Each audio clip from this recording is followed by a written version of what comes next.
Okay, my name's Annette Raynor and I'm appearing here as me, nobody else. Just so you know, I have got a copy of everything with all the references here for you. Excellent, thank you. It's just mine's in big letters so I can read it. Due to the time frame today, I'm going to concentrate on one issue only, and that's the social impacts. It's your chapter 12 of the report, or 1.6, social impacts, point 8, community cohesion of the terms of reference, or at least what I have found as community incohesion. So let me start with what is social cohesion. After searching multiple dictionaries, looking up legal definitions and a general Google search, what I've come up with that most of them agree with is this. Social cohesion is a society who works towards the well-being of its members, fights exclusion and marginalisation, creates a sense of belonging, promotes trust, and offers members the opportunity of upward mobility. Now, keeping this in mind, I did numerous other searches for statistics of the region. I used the Australian Bureau of Statistics Census 2011 and 16. I used the Royal Australian Air Force website. I used several other NT government areas to come up with these figures and to check them for the stats and the figures that I'm about to quote you. Like I said, all the copies of that is here for you. Also note that I have concentrated this only on the Katherine area. However, as I have lived and worked all over this country and the world, I know Katherine is not unique to the issues I'm going to bring up. The Katherine population fluctuates between 8,500 and 12,000 people. What seems to be constant, however, at least according to the census, is that approximately 25 to 27% of the population of Katherine are defence members and or families, and approximately 25.5% are Aboriginal or Torres Strait Islanders and or Torres Strait Islanders. Now, I know all places have their issues, and here in Katherine we have our own share. So far, however, we've managed to keep the proverbial lid on it. Tensions here bubble to the surface and then quietly dissipate. However, at times there are a lot said behind closed doors. Katherine has been dealing with 3 major issues that threaten to explode at any given time. At least that is what I've found for the 16 years I have lived here.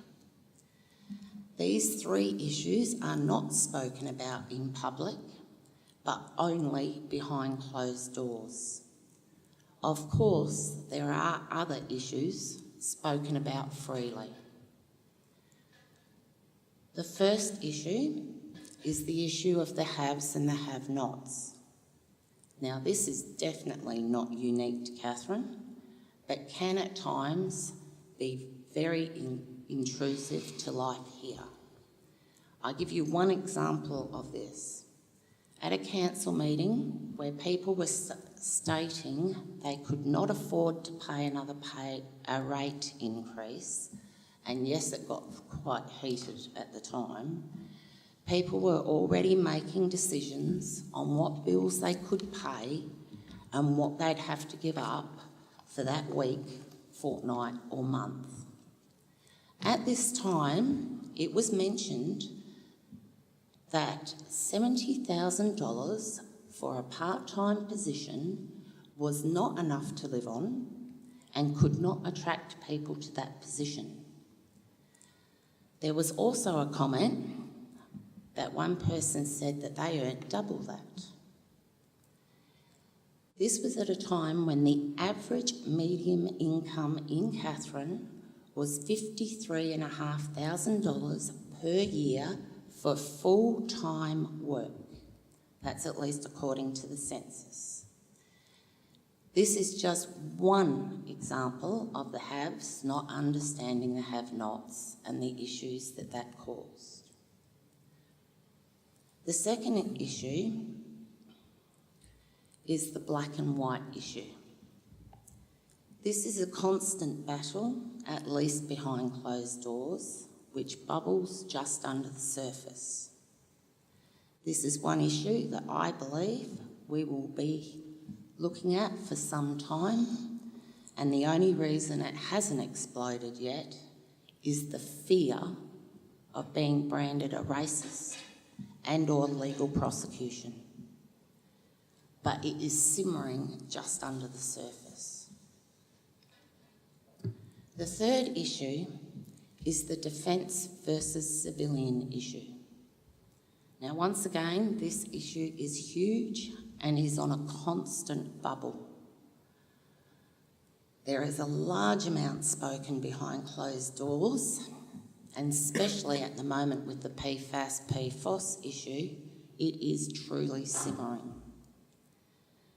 Now, having seen this particular issue, defence versus civilian, from both sides of the fence, I do understand why Defence as a whole does not believe they have to worry or involve themselves in any one subject in the local area, and why they don't take or get involved with issues that are important to the civilian population. However, being approximately 25% of the population here in Katherine, it has a huge impact on the decisions of Katherine. And unfortunately, most of those decisions are not made with Katherine in mind. After all, they don't live here permanently, it's not their home, so why should it matter to them? So having said that, so far here in Katherine, all these issues have been, on the whole, kept under control. But now we face a new issue, the issue of fracking, the unconventional oil and gas industry. They are now bullying their way into this. Things have changed in Katherine, and I hope this isn't the straw that finally breaks Katherine apart. Some points I would like you to consider are: there is a very large group of people in Katherine that fear this industry. There is a large group of people who are scared to say or do anything in public regarding this industry. People have been threatened with losing their jobs if they stand up or speak out. And I personally know one person who has lost their job because he did stand and speak out. People have had gag orders placed on them. People have also been bought. The brown paper bags are out in force. Businesses who have stood up to support the anti-fracking view have been told to remove items or patronage will cease. They also have received abuse by those who are for this industry. And many now will not stand up publicly due to this. After all, they do have their livelihoods to protect. Now you might ask, where is my scientific evidence? Well, unfortunately, at least my understanding of the law, although it has been pointed out to me that I may have this wrong, so I need to relook at it, but my understanding was that unless I take every conversation I have and therefore I'm breaking the law, or I expose somebody else who is already in fear by naming them and expose them, then how can I prove it? The fact that people are standing up, and these are people who have never stood up against anything before, are now standing up against this industry, should tell you that social incohesion is occurring. As I will not name or expose people, I will only state here my personal experiences. I have personally received multiple threats. I can't count them anymore. I have been constantly abused and downgraded. I have been offered bribes. I have had my personal property damaged. I have been refused service in businesses in Katherine. And all of this just because I'm an anti-fracker and I have stood up. Before this issue, I had none of these issues here in Katherine before, and however, I had never ever stood up for anything before either. And just for the record, no, I did not accept the bribe or the bribes. I also know of at least 3 other people who have been offered bribes and numerous people who have stood up against this industry who have taken the same or very similar abuse. Now, your interim report refers to this issue once, and that's on page 94, chapter 12.2. Now, while I agree that the other issues raised are issues that also need to be looked into seriously, you also need to look at what is happening in the communities. After all, under the terms of reference for the inquiry, social impacts, which was 1.6, community cohesion is listed. I personally do not see an end to the abuse I'm receiving now. If anything, I see this will only escalate in the future. And my warning is, once you back someone into a corner, there are 2 possible outcomes. The first one is that person eventually doesn't get up. The second, they come out fighting. Now, I'll let you decide and ponder which one you believe I come under, and for that matter, which one applies to the population as a whole. My hope is this inquiry will take into account seriously. And as I keep saying, let's look at the big picture, the whole complete picture. If you truly believe this industry has a social licence and there is only good social impacts, then let's put a referendum out there. Let us all have an open, honest, fair way where no fear of being outed and no repercussions. Let's really find out who is right and who is only perceiving or spreading misinformation. I personally don't see the light at the end of this tunnel. I believe we're in for a long fight, and that has only just started. And I hope it doesn't come to total chaos. In summing up, there is no perceived absence of social licence. There is quite simply no social licence. There is no social cohesion, but instead this issue and this industry has and is causing major fractures within the community. And I believe will continue to fracture the community for as long as this industry continues to push and bully the residents of the community. While the threats of losing your job, being sued, and a multiple of other threats hang over people's heads, the social impacts are only just starting to show and crack to the surface. This must be seriously taken into account. Our community's lifestyles, health, country and general way of life depend on that. Now, I want to reiterate, this is my opinion, but if you ask people behind closed doors, taking away the threats that exist, I know you will find that what I have stated here to be true and not perceived or full of misinformation. I await your questions.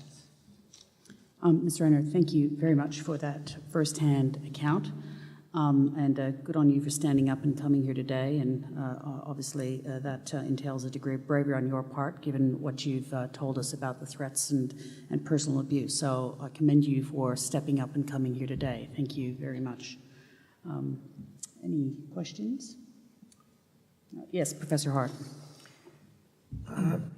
The first question I have is, you gave us, as you said, your experiences of those who are against fracking. Do you know whether the same occurs on the other side, those who are for fracking being threatened or intimidated or whatever? No, I don't. The people I know that are for it have never mentioned anything in that way, shape or fashion to me, okay. So I can't answer that honestly. Okay. Could I also ask you, you addressed the social cohesion situation. Very quickly, could you explain the basis of your objection to this particular industry? I think they've come out completely wrong. They will not answer a question straight. When they do answer a question that you pose to them, it's half true, and you can prove it's only half true. An industry that won't answer your questions or will only answer half of the question with half of the truth does not, in my opinion, deserve to be respected, let alone have a social licence. Okay, look, thanks for that, because I think that explains, you made a comment that many people in Katherine fear the industry, and do I take from that response that the fear is that they are not fully informed? Information, transparency, those sorts of... I don't think the fear is the fact that they're not fully informed, because we've had to go out and inform ourselves. Okay. I think the fear is the losing your job,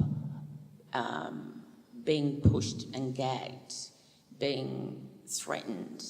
The fear of standing up in this town is monstrous. The amount of people that come past and will give you a quick sly thumbs up and keep running because they are scared to be seen to even talk to an anti-fracker. If you're being stood up, they're scared to even say hello to you on the street in case they have been grouped with you. So do people in Katherine really believe that fracking is going to occur here or relatively close to here? Is it a personal thing there, or is it just we don't like the industry? I think it's a bit of both. I think it's our previous local member was not the most approachable person. Made it, there was fracking happening 50 k's in a straight line from here. I personally have got a licence pending over my property. Right. Now, whether that ever goes ahead or not is another thing, but I only live 16 k's from the post office via road, so I'm not out in the sticks. No. So it's not just Katherine, it is the whole industry. If you want to put it down and hide it somewhere, we then go, well, who's going to monitor it? It's out in the sticks. You can't get the politicians past the Noomamara line as it is, the Berrima line. They won't come to Katherine because it's too far. So what makes you think they're going to go down the road and out the bush to monitor and watch it? We've all seen it happen before. Yeah.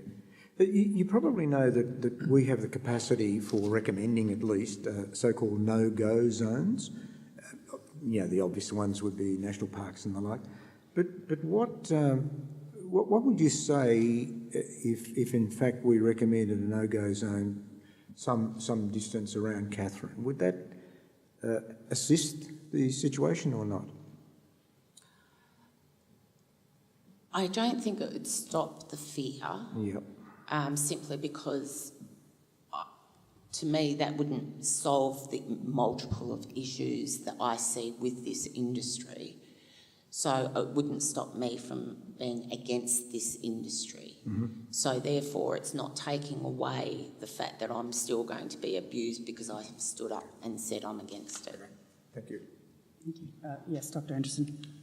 Yes, thanks, Ms. Raynor. I just wanted to follow up on your comments about fear for standing up, and because the panel has been led to believe that the vast majority of people in Katherine actually oppose fracking, and so that when you first started talking about standing up, I thought you meant people who were supporting fracking, and so I just wonder if you can comment on that and maybe give us your perception of what proportion of the Katherine population support fracking and what proportion against fracking.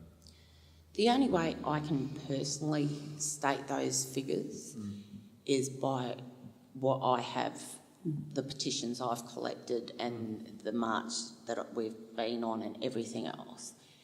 I personally know, I sat down to try to work out, I personally know 15 people for this. However, I personally know 306, I think I worked it out to be, people against this. And so why the anti-fracking people? I would have thought it would be the pro-fracking people who would be fearful of standing up and being ostracised or whatever. When you're in business and you own the town, you can do what you like.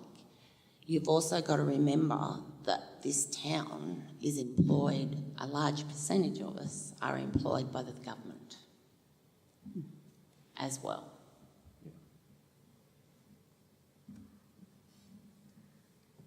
Fair enough.